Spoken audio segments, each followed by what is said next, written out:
Hello and welcome everyone, and thank you for joining us for the Garrison Institute's Contemplative-Based Resilience Forum.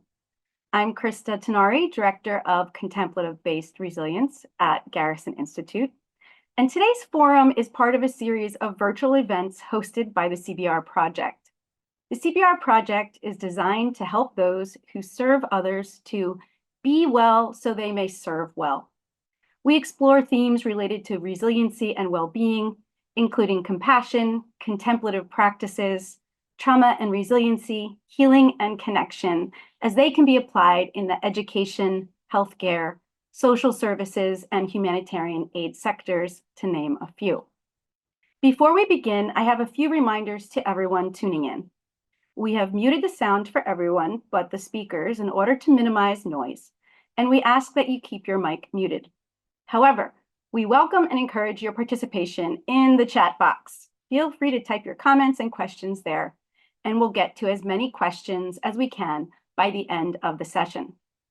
My colleague, Elizabeth Preisinger, is assisting with tech issues and chat, so if you have an issue, you can private message her there or just chime in with your question to the group. We are recording this forum, and the recording will be posted to the Garrison Institute website and to our YouTube channel within a few days' time. Please visit garrisoninstitute.org to access the recordings and view a schedule of upcoming programs. So before I introduce our wonderful guests, I'd like to welcome you all to take a moment to arrive in this space with presence. I'll lead a brief optional grounding practice. If you feel comfortable, you can participate. If you would like to do something else during this brief few minutes to make yourself more comfortable, please feel free to do that instead. So you might like to just get into a more comfortable position, just checking in with your body and noticing what feels right for you. You might also notice your breath, just allowing what is in terms of your body and your breath, just allowing it to be as it is, sending comfort to yourself.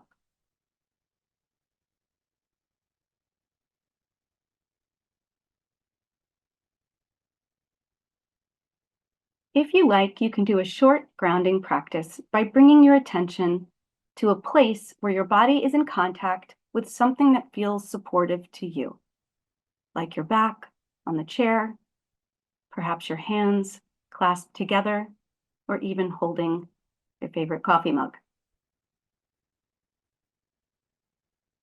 As you do this, just gently notice any sensations arising in the body and rest your attention on any sensations that are more neutral or pleasant to you.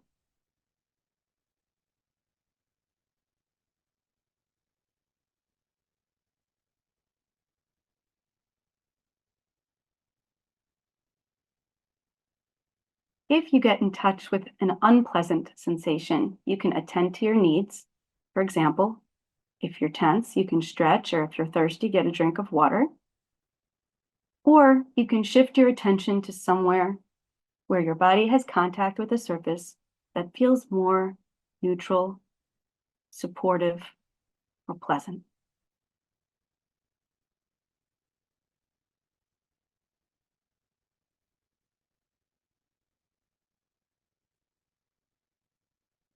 If you can, try to feel the way that your body and mind are supporting you in this very moment.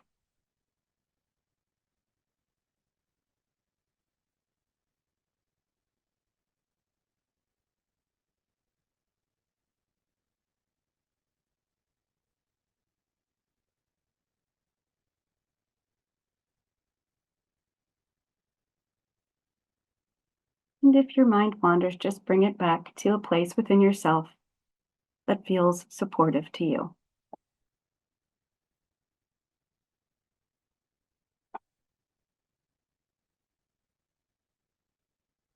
As you do this, you might notice some sensations of release, like deeper breathing or relaxed muscles. And if it feels good to do so, you can just pay attention to that a little bit more.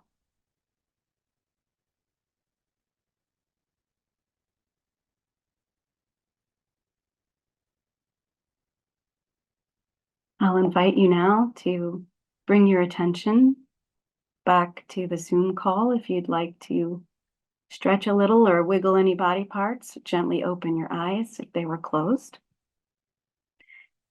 And just a reminder that if at any point in time during today's conversation that you feel any sense of unpleasant sensations or dysregulation arising in your body, that you can go ahead and try this practice again and see if it helps you. You can also do this anywhere, anytime. And as you see, it just took a few moments. So thank you so much for bringing your presence to our time together today. I'm very excited to introduce our guests to you. Our guests today are Meena Srinivasan and Linda Lantieri, co-founders of Transformative Educational Leadership, the acronym is TEL, which supports educational leaders in their inner transformation through becoming part of a beloved community with other educational leaders who are committed to collective transformation. I love that mission. Linda has over 50 years in education in a variety of capacities and is currently a core faculty member at Teachers College, Columbia University, as part of a Spirituality Mind-Body Institute specializing in the role the spiritual dimension plays in cultivating resilience in the field of education. As the founding director of the Inner Resilience Program and co-founder of Transformative Educational Leadership, she integrates social emotional learning with contemplative practices, creating the conditions for the spiritual dimension of education to take root. Linda is the author of numerous articles, book chapters, curricula, and books.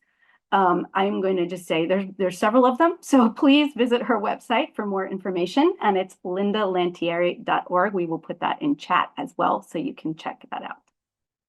Meena is a prominent contemplative leader and educator and is recognized for her pioneering work in merging mindfulness, social emotional learning, and belonging in education. She advocates for personal development as a catalyst for systemic change and is also the author of Teach, Breathe, Learn, Mindfulness in and Out of the Classroom, and SEL Every Day, integrating SEL with instruction in secondary classrooms. Were those two different books, Meena, that I merged together? Okay, sorry, I said that too quickly. Those are two separate books, but you can also learn more at Meena's website as well, which we will put in the chat. Would you mind putting that in the chat, Elizabeth? She has been a member of the Order of Interbeing since 2010 and serves on the board of the Thich Nhat Hanh Foundation.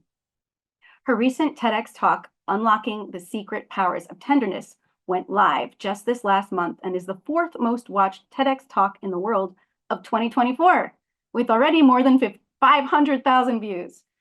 So that's wonderful. Congratulations. I personally and professionally have admired both of your body of works for quite some time. And it's really just wonderful to welcome you to our call today. So I want to give you a warm welcome. Well, the feeling is mutual, Christa. Linda and I have been great admirers of your work, and we're just grateful to be here and be in conversation about a topic that's really close to all of our hearts today. Yeah. Absolutely.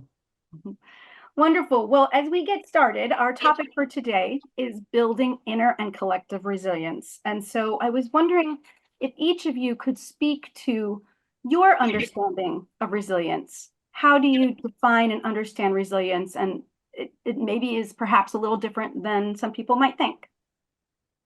Yeah.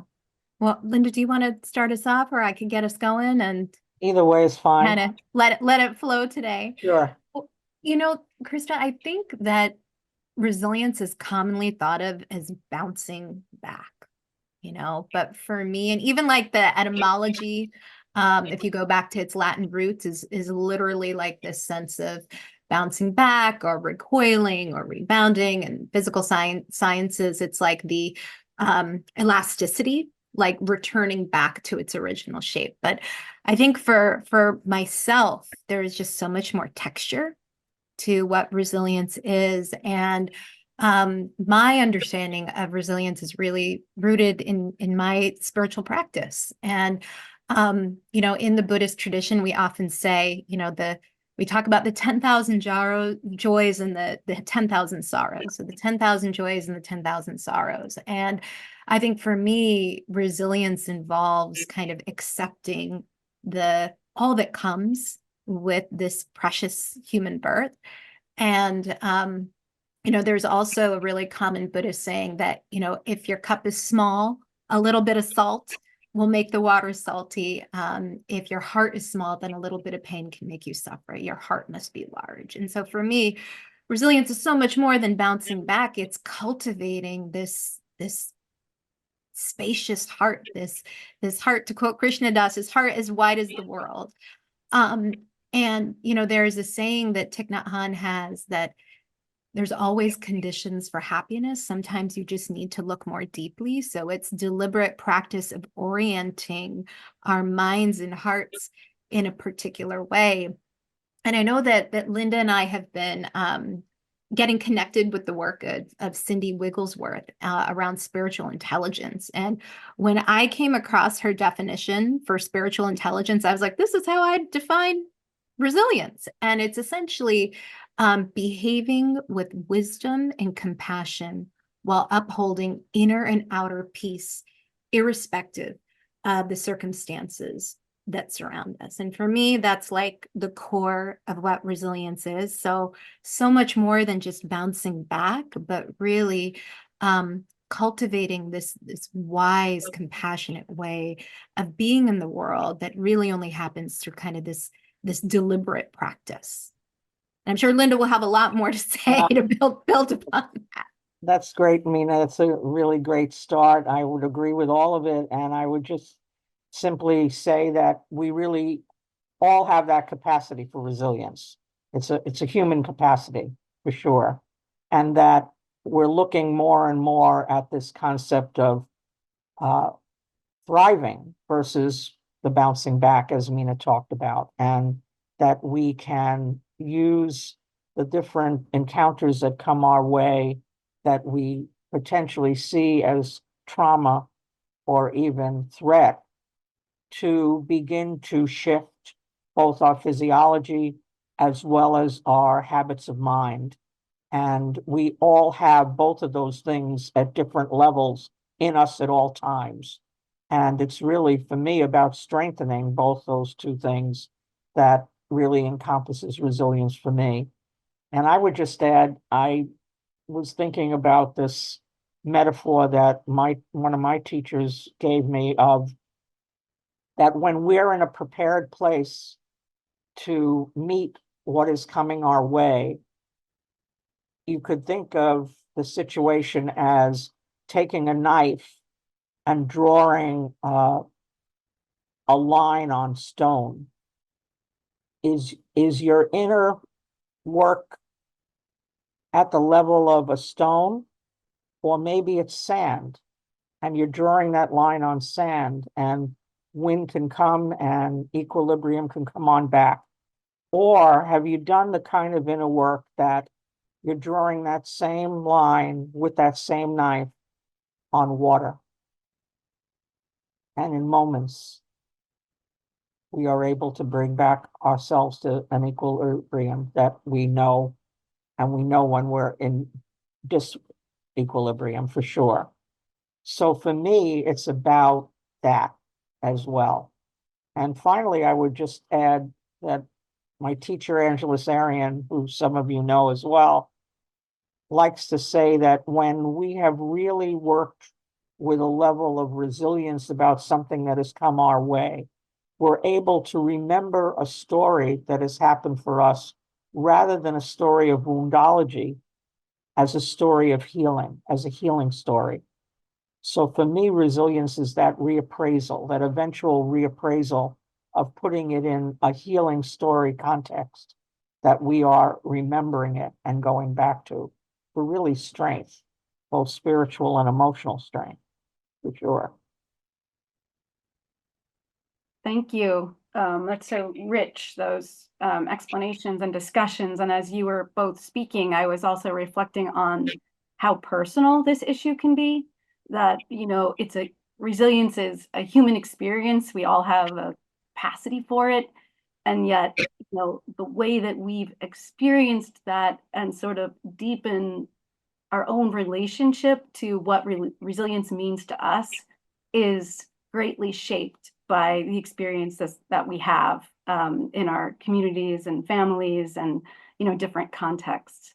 And I guess sort of related to that, I was wondering if you might each speak a little bit more to what brought you to this work, to the professional work that you do, and if it's relevant, perhaps share a story about how that came to be something that was very close to your heart and important to you.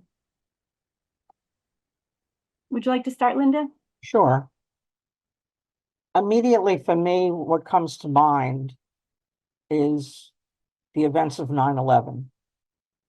On that day, some of you may know, and some may not be really aware, that 5,000 children and 200 educators ran for their lives. And actually, nobody remembered that that was an issue that needed to be dealt with. And there were 11 schools, principals who had lost contact with their supervisors, and they all had the inner resources to individually decide that they had to escape and they had to take children on the West Side Highway and move away from what was happening. And on that day, there was no physical harm done to any teacher or student as a result of that. And it was their real inner resilience that I feel was there for them. However, right soon after, there was a lot else of sustained trauma that was happening. 9,000 more kids had to go to different schools. Lots of things were happening, and teachers and principals were on zero inside of their resilience. And so that's how really the Inner Resilience program was birthed. And I was thinking one morning of what to call this. I didn't even think there would be something as big as what happened at that point, but I had to call it to basically raise money for it. And I realized that there was a big effort toward having schools be prepared next time. And prepared for them was water in the basement. It was how to hide. It was all of those kind of external things.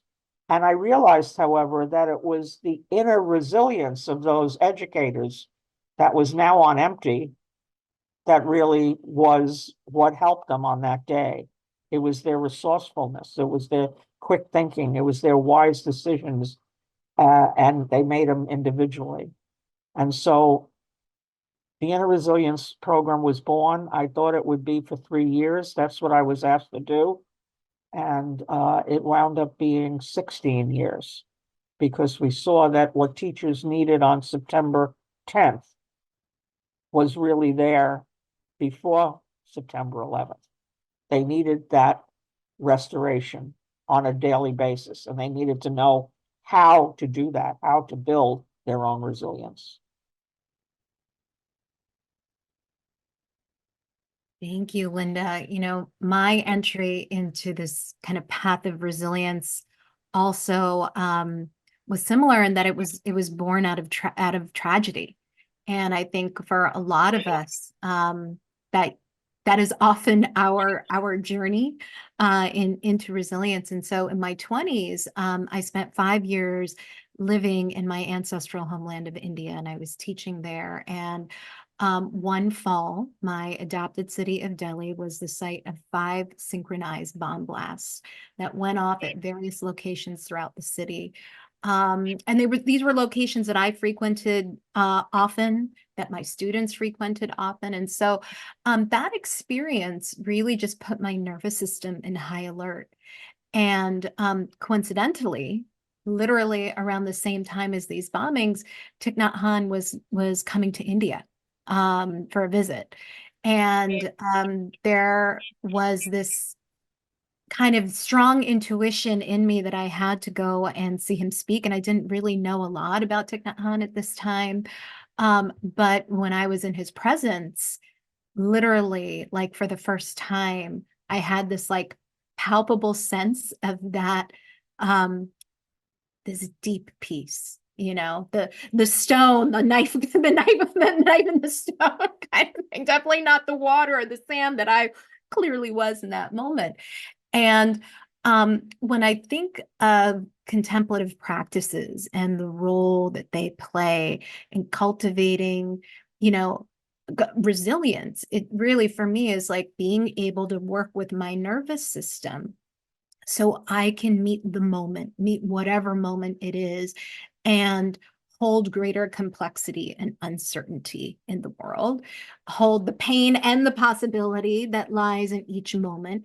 And so, through my own practice and just seeing how transformative these mindfulness practices are, really these wisdom practices are, in shifting my physiology, my psychology, you know, and just building my capacity for greater compassion and wisdom. How could I not share this with other educators and young people? And so I kind of found my mission.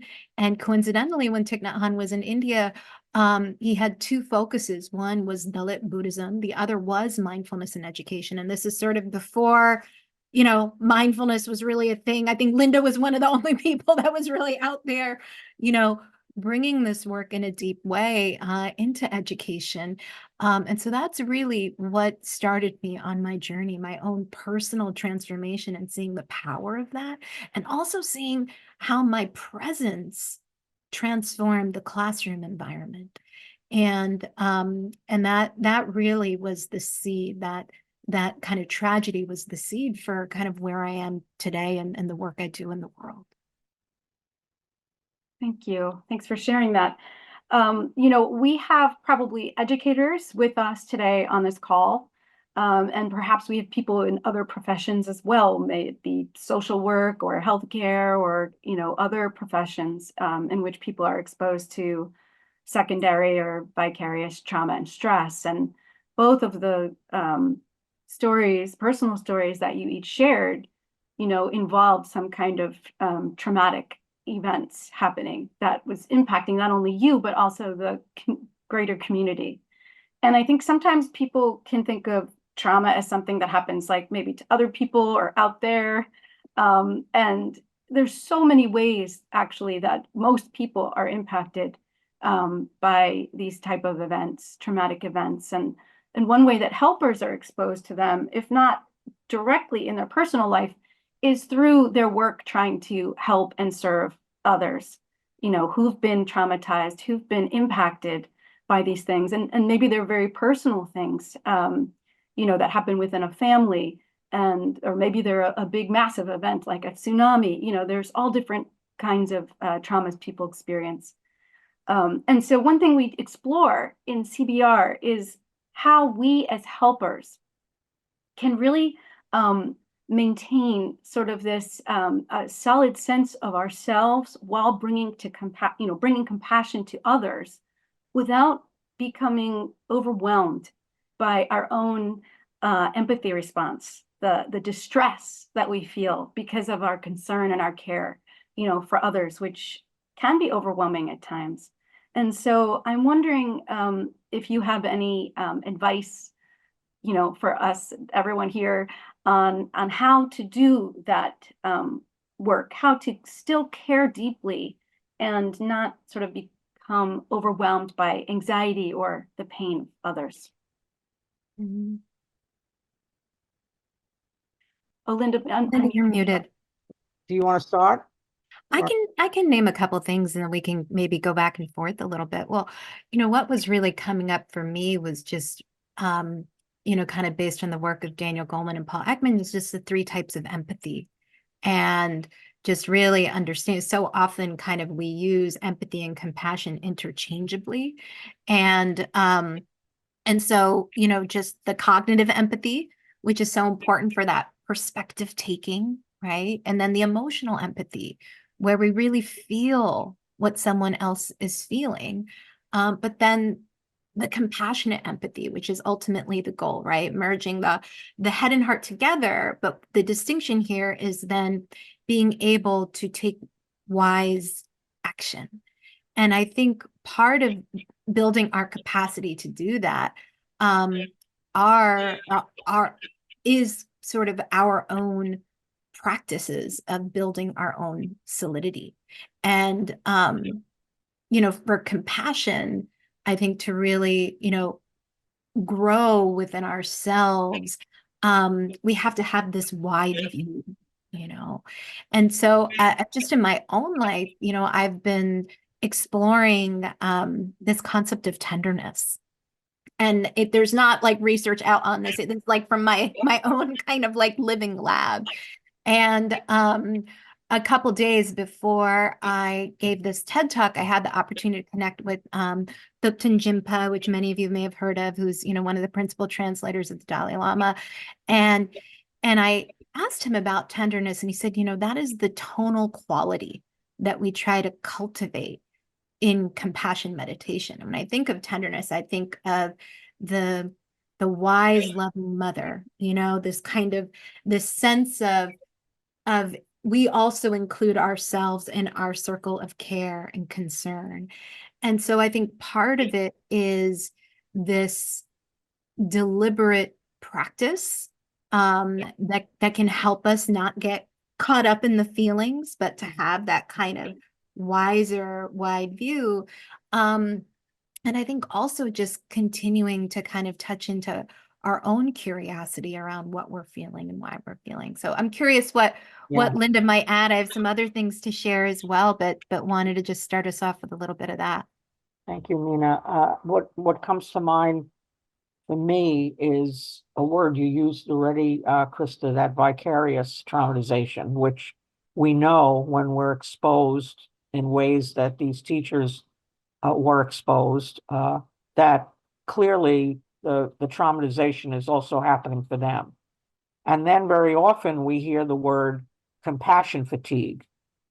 And I've learned from Roshi Joan Halifax that it's really misrepresented. It really is empathy fatigue because of what you just shared, Meena, that we can overdo it with the way in which our empathy might be too engaged with the person in such a way that it's not helpful to me or to the person. However, our compassion is something that clearly is a resource, can happen, can help us move forward both in ourselves and others. So I would certainly add that. And the other thing that I would say is that when we were offered the opportunity to do just anything we wanted to do with these teachers and the money to do it, what came to me was what was happening for me all my life up until that, and that was a regular meditation practice. And so it was very heavy on contemplative practices that teachers, principals, parents were learning, and then eventually children. But we didn't start with children until about 4 years into the Inner Resilience program, knowing that it's really the adults that are going to make the most effect on what happens with children. So we had yoga classes, we had body work, we had all kinds of things that really were strengthening both habits of mind and clearly the skills of resilience, as I think back then, that strengthened those neural pathways that can help us center in a moment. Just want to clarify my metaphor, however, because it might have landed a little differently by how I said it. I would say the metaphor was more about how quickly we can recover. So if we're in a place where we are overloaded and there's nothing left in our center of resilience, then it's going to be like that stone. It's going to stay there for a while. Mm. But the more we have the ability to come back to normal and even go further, is that sand with the wind, and then an instantaneous thing that happens if we were to put that knife in water. So that's what we are capable of doing. but we have to put some donations in that bank account of resilience for that to happen. We can't say, oh, please give me resilience now. I need a lot of it. That doesn't really work that way. So as many of us know that have been through something that came our way, it was, thank goodness. I'm going to keep donating here. I'm so glad I donated in the past. And I feel like I can come to center quickly. And I'm going to need to do a lot more things to bring myself to that center. Thanks Yeah. for clarifying that, Linda. Thank you for clarifying that, Linda. It landed with me a little differently, so I appreciate you clarifying. I am wondering, Christa, because I know, so much of your work has been in the community resiliency model, and just so much of what Linda and I have been speaking to is expanding the resilient zone. And so I just wondered if you would be open to speaking to that a little bit. Sure. Yeah, I can speak to that, and perhaps something related to that, which came to mind as both of you were responding to my question. And it has to do with we also use an expanded definition of resilience in CBR, and part of that definition is the capacity that we have to draw on the resources that we can use during times of hardship, right? To draw on the resources. And some of those resources are inner resources, and we can develop our inner resources through these mindfulness practices, right? And some of our resources are outer resources, the communities that we build around us and the supports that we put into place so that those can be available to us, right? And so if we really can think about all of these resources that we have and create a list, there might be many, many of them, and in the community resiliency model, Meena, which you've mentioned, which is a model of the Trauma Resource Institute, there's a practice called resourcing. And resourcing means just bringing to mind anything that provides you with a deeper sense of connection, safety, support, or well-being. And it could be like noticing a flower that's present, that's suddenly bloomed. So it's really about broadening not only our awareness of the resources that we have, but the quality of attention that we bring to those resources, and then the meaning that we make about that in our lives. And I'll share a short story about that, if you don't mind. I had moved into an apartment in New Jersey, and I lived there for 3 years, and it had wonderful things blooming outside. It had lilac and roses and azalea and, all these irises. And none of those things were planted by myself. They were planted by a woman who previously lived there. I found out her name was Mary, And so I felt this deeper sense of gratitude and resource that I came to be in this place due to many circumstances which have supported me in my life, to be able to rent this particular apartment that some other person had done the work and the labor and the careful thought and the thinking and the tending to these beautiful flowers that now I was enjoying, and so receiving that as a gift is a way to recognize that as a resource, instead of just saying, well, there's these things here, I like them, somebody else did it. And so it's this quality of attention and perhaps, a sense of connection and gratitude. So that's one thing that was coming to mind. But Meena, to your point about the resilient zone, the resilient zone really refers to the kind of space in ourselves and our nervous system in which we feel sufficiently resourced to handle challenges that come our way. And we can get bumped out of our resilient zone when there's something unexpected that happens and our nervous system becomes dysregulated.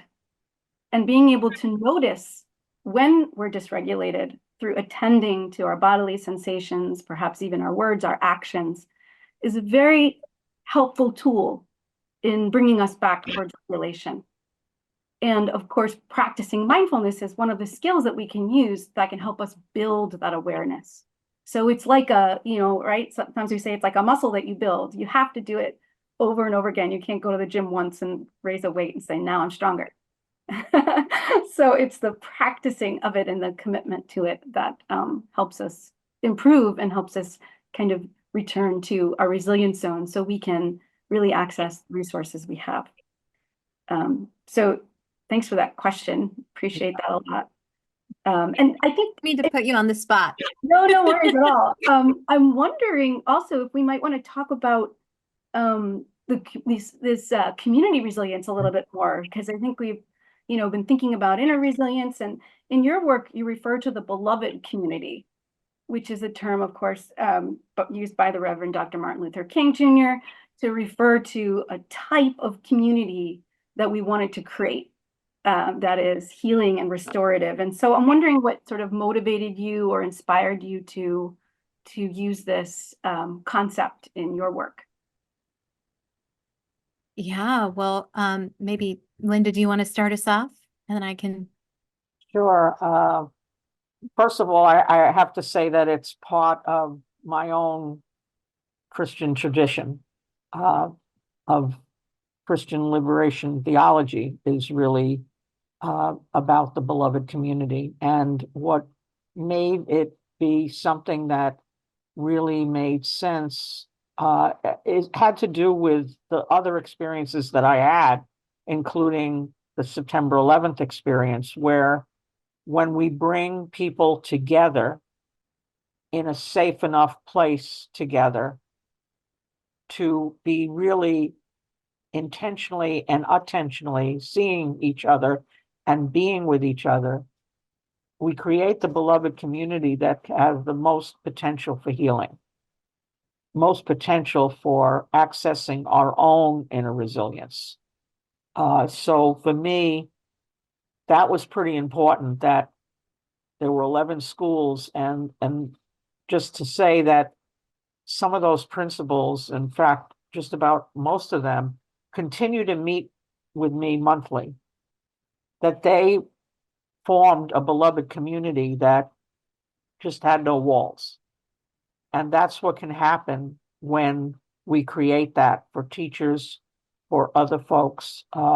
Certainly that can happen in any place that we create those conditions. So that's how it happened for me. And realizing that, yes, the skills were important and the practices are important. And then seeing how they measure up when we're with other people that maybe have different perspectives than we have.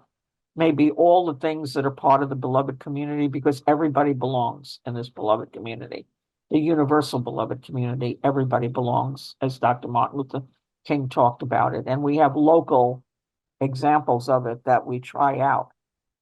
So that's part of what my thinking has been around that. I think similarly for me, I'm drawn to the beloved community from my spiritual orientation. Some of you may know that Dr. King nominated Thich Nhat Hanh for the Nobel Peace Prize. And I believe that, so much of Thich Nhat Hanh's vision is around these sanghas as being the local beloved community in service of this universal beloved community. And I also wanted to just lift up that the lineage of beloved community is rooted in nonviolence, right? And that the founder, or the person that Josiah Rice, where it all began, is also the founder for the Fellowship of Reconciliation, which brought Thich Nhat Hanh to the United States, and which is an organization I know both Christa, you and Linda are connected with. And, when Howard Thurman went to India and really met Gandhi and studied satyagraha, this idea, satyagraha, this Sanskrit word that can be, we can never really fully translate these words, right? But like soul force or truth force, for me, that's actually collective resilience. Yeah. That this people coming together, to in the spirit of transformation, but doing it in a way that is coming from this kind of wells of the individual and the collective spirit. And so, for me, satyagraha is how I would think about collective resilience. within the context of the beloved community. So I'll pause it. We could spend like a whole other conversation just talking about this. So would it mean then to how do we build this collective resilience then? I mean, it sounds like this inner resilience, right? We were talking about a variety of things, engaging in mindfulness practices to improve our sense of awareness and attention to both our body and our regulation, our thoughts, our perceptions, others, we can build our inner resilience through practicing those skills to bring ourselves into better balance. And then how do we build the collective resilience? One thing that's coming to mind is that a lot of times people feel really like even when they're at a workplace working towards something wonderful and important can feel really siloed and really alone. And so how do we overcome that?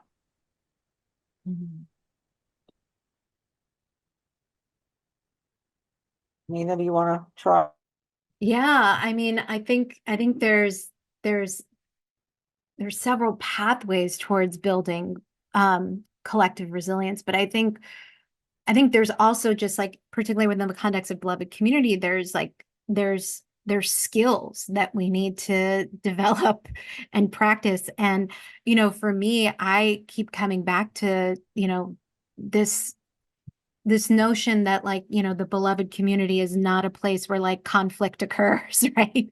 Which is so false. It's actually a place where we welcome conflict and where we engage in the spiritual weightlifting to be able to meet conflict with greater love and compassion. And so, in terms of collective resilience, like it takes time and practice. And even we think of TEL as this like living lab, it's ever evolving. We haven't figured it out fully yet, but we're on the journey. And that part of this journey is that there will be tests and challenges. But we continue to come back, to honoring kind of our shared values. And it wasn't until the end of being together for a whole year that I could say we actually had like a profound experience of collective resilience. So last year we were doing our closing retreat in Stony Point, actually, where the Fellowship of Reconciliation is housed near there. And there were flash floods, and we were literally in the middle of facilitating. And within seconds, water was up to our chins.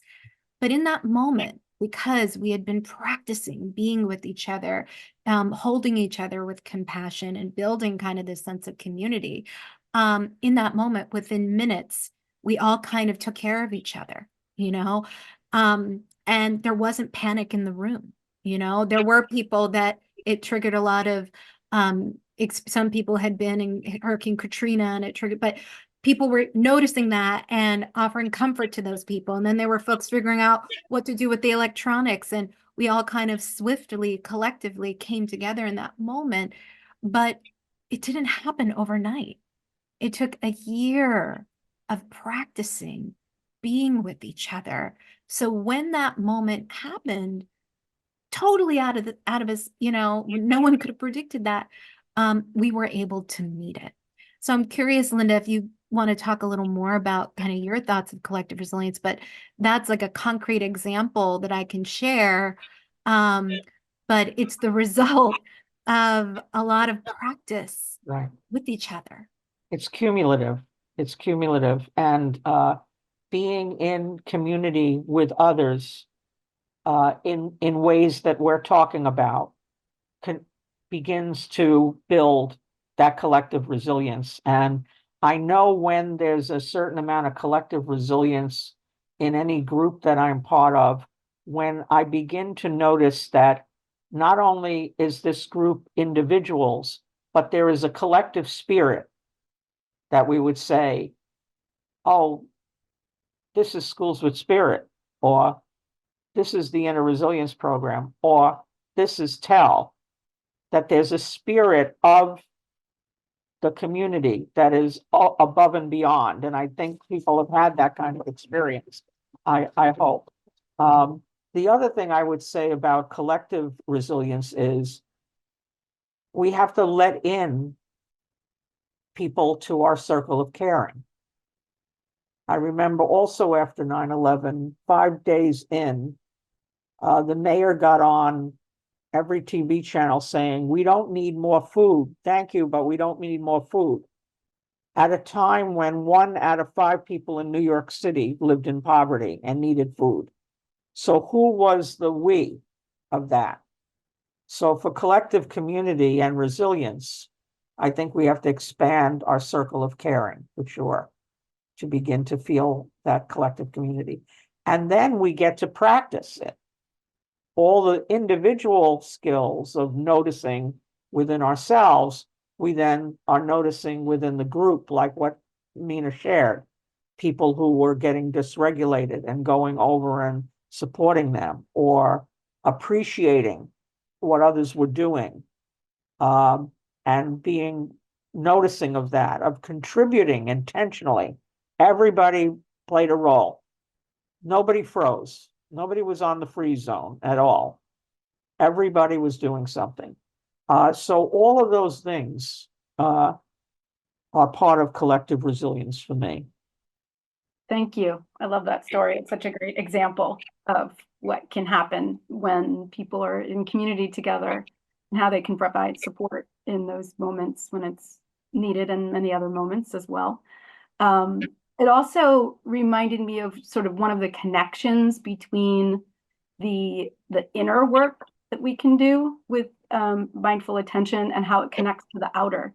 Yeah. So one of our, the main practices with mindful awareness is the non-judgment of emotions that come up, or sensations, or, even non-judgment and compassion towards yourself about mistakes and, different things. And I think, when we start to practice that, then we can also, if we practice it with ourselves, we can also extend it to others. And I think there's a lot of judgments that can keep people out of these circles of concern that you're talking about, Linda, right? Who should be there, not be there, who's deserving, not deserving, who's annoying, or, we just don't want in the space. And if we can bring that sense of non-judgmental, compassionate awareness that we practice, during our mindfulness times to other people in a relational way, it creates a really beautiful space where people can show up as they are. Yeah. Well, this has been an incredible conversation. Thank you so much. You've both added so much to the conversation. I'm just have an eye on our time because we're going to stop at the hour, but we do have a little more time left. Feel free, if anyone has questions, feel free to put that in the chat, and we'll see if we can answer that before we close out. And I'm wondering if we might want to try another short practice of some kind. Either of you feel moved to lead one? Well, I can just mention a couple like micro practices, and then we could Perfect. try one, because I'm Yeah. just looking at the time and Great. seeing Yeah. we're not going to be able to do a long meditation right now, but the first is is a very simple practice, sort of connected up to the cognitive reappraisal, but a kind of an in the moment quick. I'm thinking, my context of working with educators, and it's just this practice, the reframe.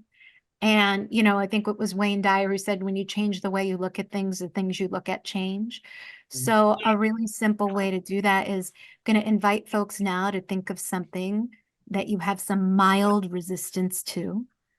For me, sometimes I love cooking, but it's a lot after a long day. And just very simply, instead of I have to cook, I get to make a delicious meal for my family. So just invite you to, what's something where you have some mild resistance to, and can you reframe it? Is it possible to reframe it in this moment? And if any of you feel comfortable in sharing in the chat, and feel free to use that sentence stem instead of, I have to, I get to, instead of, like, I have to do the Zoom meeting. I get to connect with my colleagues and like be creative together. So that's just a really, really simple one that we can always do. The other, and I'm sure, Meena, yeah, go ahead. I want to hear the second one, but I'm wondering is Yeah. just to mention, just for people to see how that fits in their body Yeah. when you're doing the reframe, right? Because it's a cognitive technique. Right. I have to cook versus I get to cook, Yeah. and to just notice how that sits in the body and affects the nervous system, it can really like deepen the Yeah. work. There can be a shift there. Yeah. Yeah. So to invite you to touch into that. And the other is, to touch, savor, and soak in joy. So when we are experiencing positive feeling states, to breathe them in. And Rick Hansen talks about like installing these positive feeling states, or installing joy. And so maybe even inviting folks, if you could bring to mind a recent experience of joy. And if it's helpful, you can close your eyes if it feels safe to do so. But a recent experience of joy. Where were you? What were you doing? Who were you with? And what does it feel like in your body? And where do you feel it? What does it feel like and where do you feel it? And as you connect back with this recent experience of joy, just taking a few moments to really breathe it in, to savor it, to connect back with that feeling in your body and being.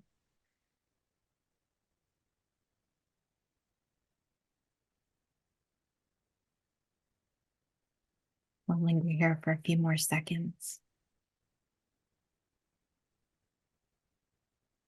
And if your eyes are closed, you can gently open them.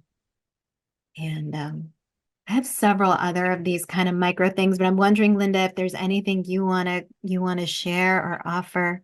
Well, if one of them is similar, I just always have the question, is there another way of looking at this?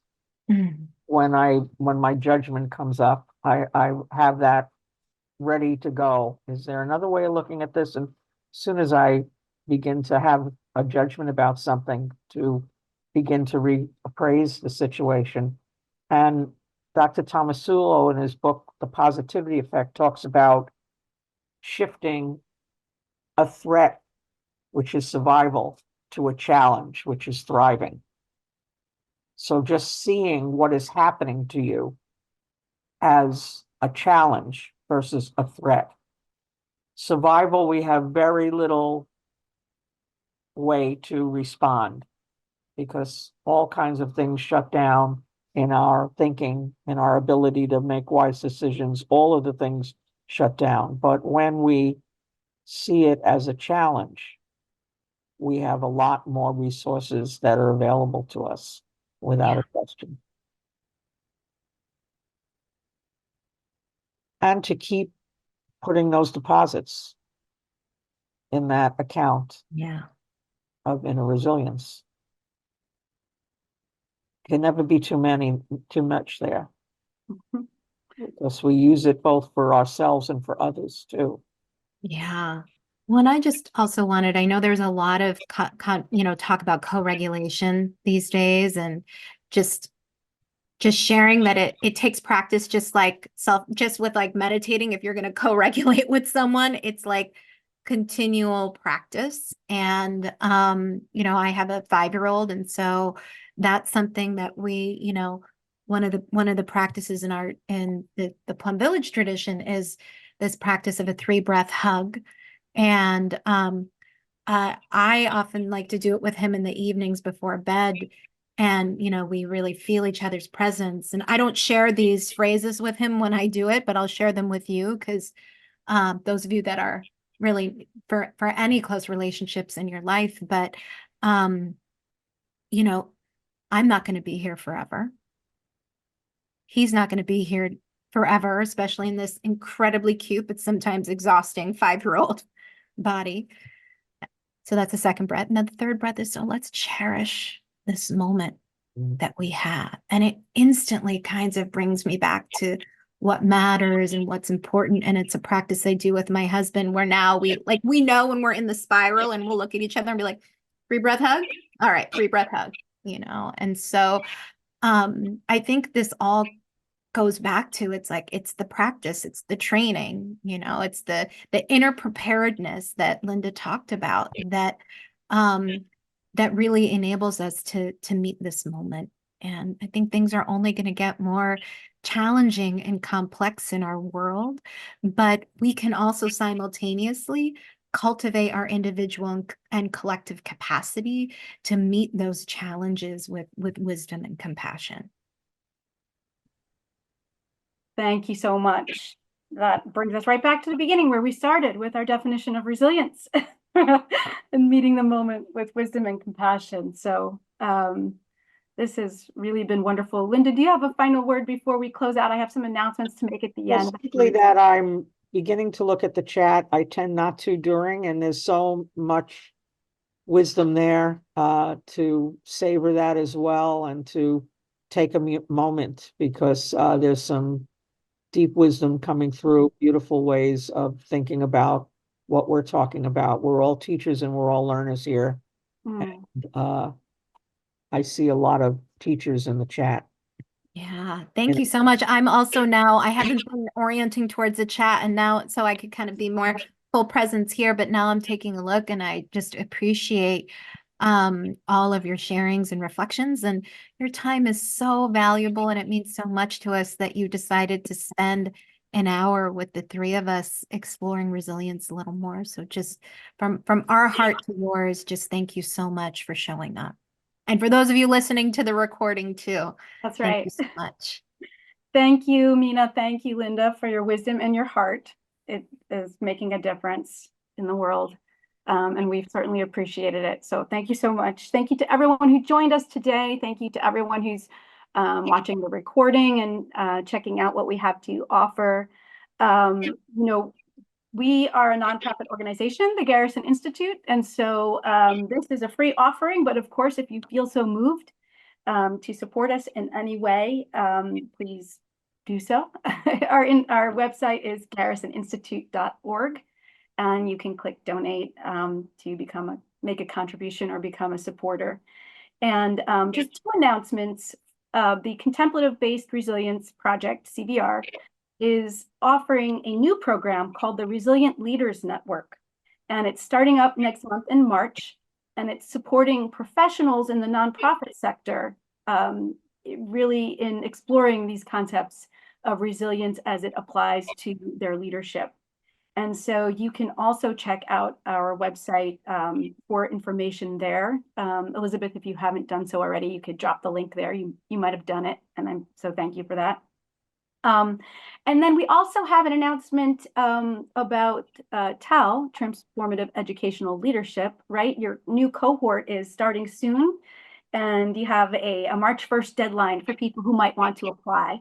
So we'll put that link in chat too, so people can check out more information about that wonderful program. So it's right at the hour. And once again, I just wanted to tell everyone thank you. And if you don't know too much about us, please feel free to reach out to me as well.